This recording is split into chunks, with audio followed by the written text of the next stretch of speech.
Self-practice 4.4 question 1. Write the following as single surds. Right. So let's look at A. We have surd 2 times surd 3. So this can be written as surd 2 times 3. So this will be surd 6. B. Surd 3 times surd 5. So this will be surd 3 times 5. So this will be surd 15. C. Surd 3 times surd 3 will be surd 3 times 3, which will be surd 9. D. Surd 5 times surd 6 is surd 5 times 6, which is surd 30. E. Surd 8 over surd 3.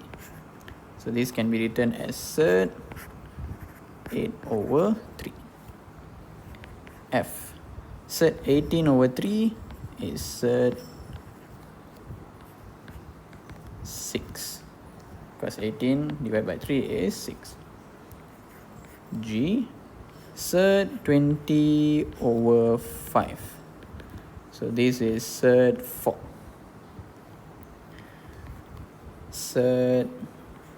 This will be surd 5 times 6 over 3. So the whole thing you can put inside the surd. So 5 times 6 is 30. 30 divided by 3 is 10. So surd 10.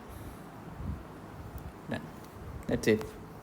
Actually, these numbers, like surd 4 and surd 9, we can actually go ahead and find the value, but since they want in single surds, we just leave it as surd.